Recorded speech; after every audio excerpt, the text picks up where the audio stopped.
everyone, this is Tony from Her Homestead Skills, and today I'm going to do probably a short canning video.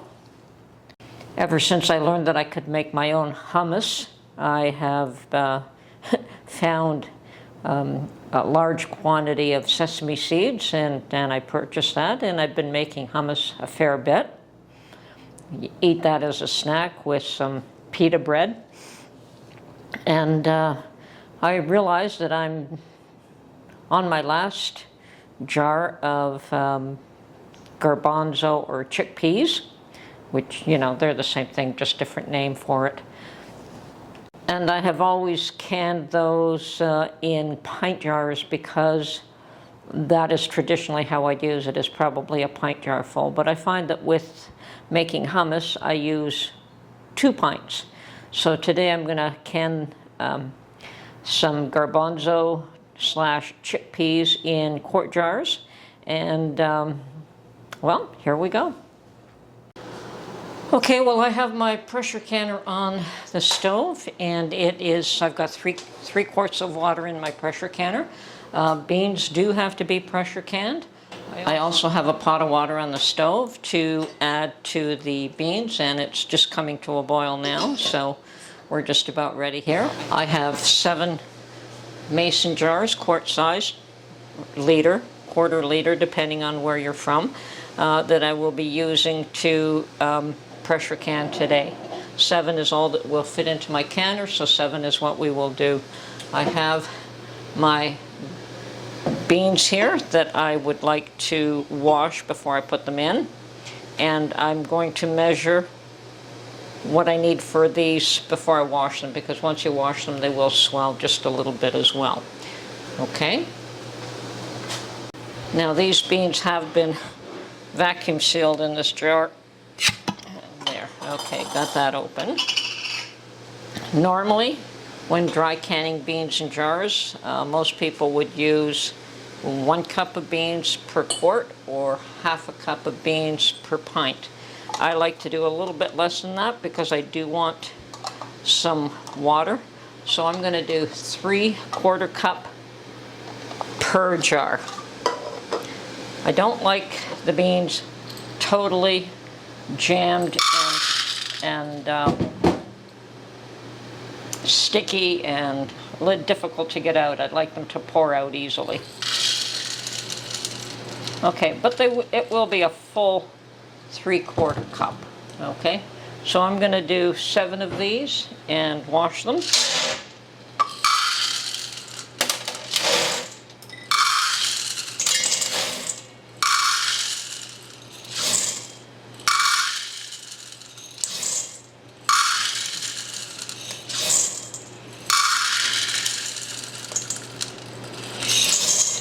And during the wash process, you can take out any bad ones.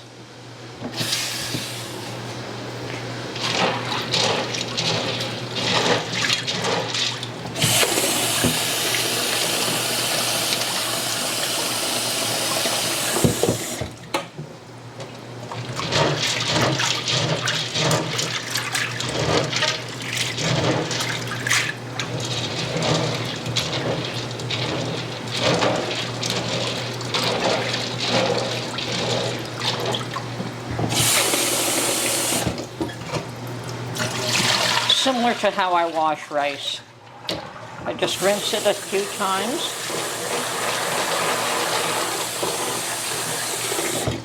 Pour off the water, add some fresh water, and rinse again. Okay?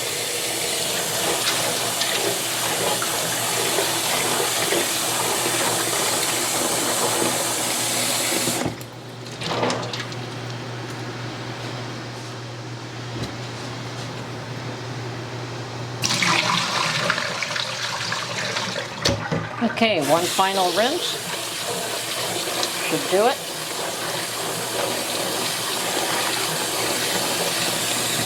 And I'll strain off this water.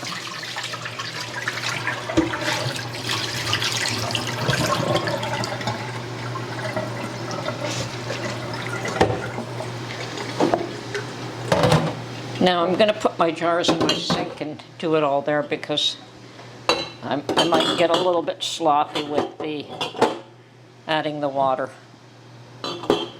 Okay, so 3/4 of a cup in each, and you notice that this might look a little bit more full than before. We're going to do that, and then anything that's left over we'll distribute evenly amongst the other jars.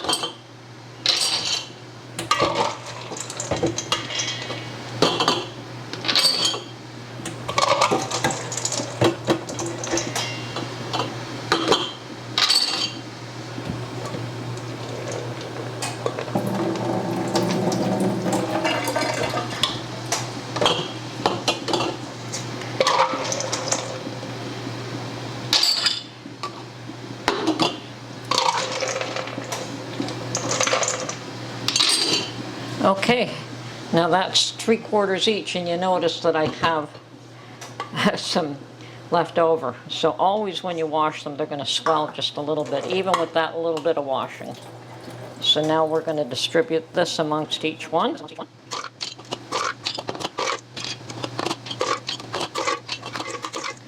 So you could say that once they're washed, it is a cup per mason jar.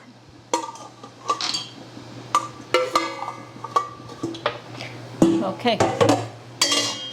Okay, so I'm going to fill each one up now to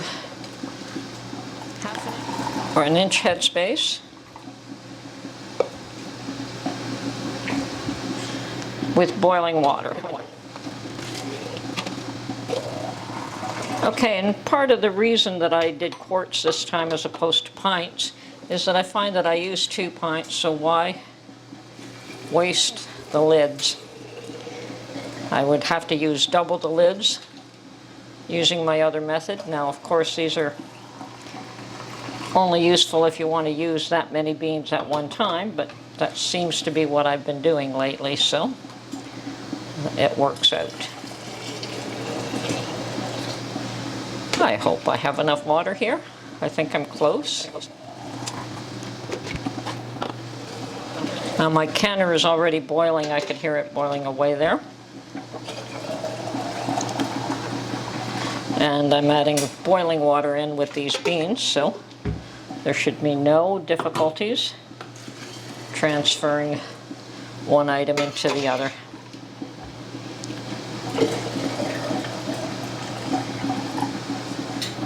Pretty close with the water here.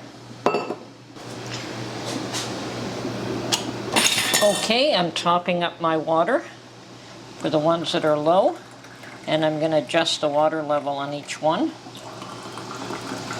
to 1 inch headspace.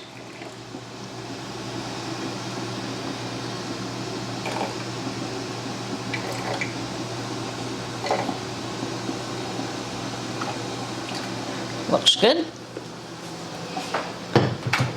And I've decided that, yes, I'm going to add a little bit of salt. Now, when you add salt, always make sure that it is non-iodized, whether it's pickling salt or sea salt.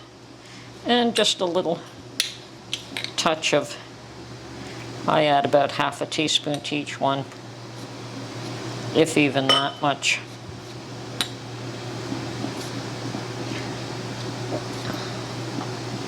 Okay, that's done.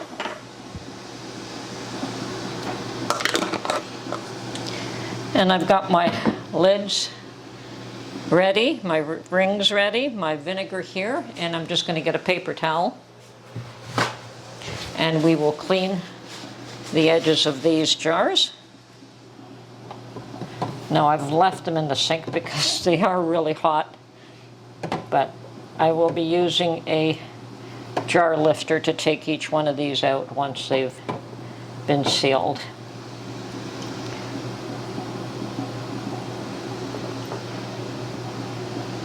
So we're cleaning the rings on the rims on each one.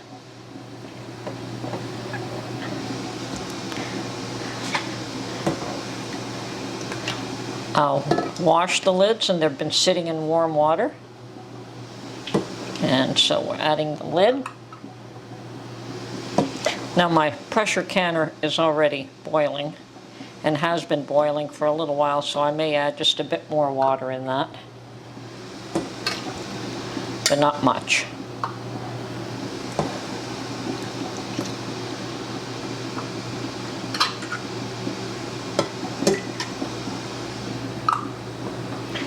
Okay, 7 jars. Balance of the vinegar in the canner.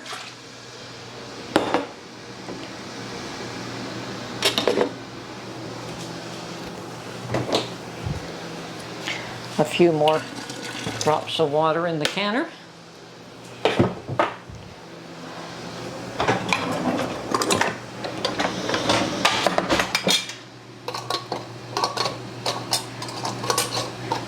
And now we put the rings on finger tight. Actually, I think I can still lift that. Okay.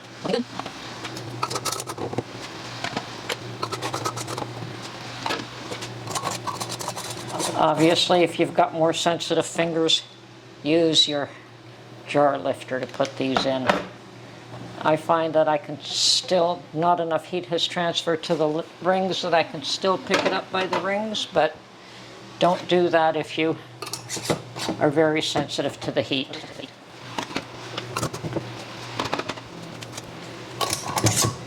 And that's my 7 jars. Once this little thing here has popped up, I usually wait for that to occur before I start counting the venting, because I know it's sealed at that point.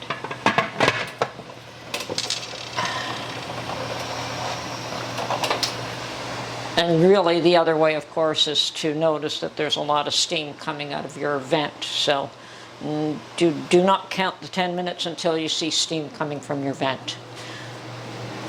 So after that, we vent for 10 minutes. And if you're below 1,000 feet, we can beans, any kind of beans, in quart jars for 90 minutes.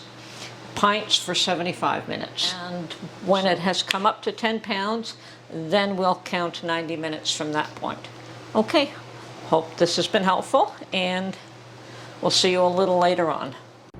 Okay, so this is the next morning. All the jars have sealed. All that's left to do now is to wash the lids and date them and put them in storage. This is Tony from Her Homestead Skills. I hope you enjoyed this video, and we'll catch you on the next one. Have a great day.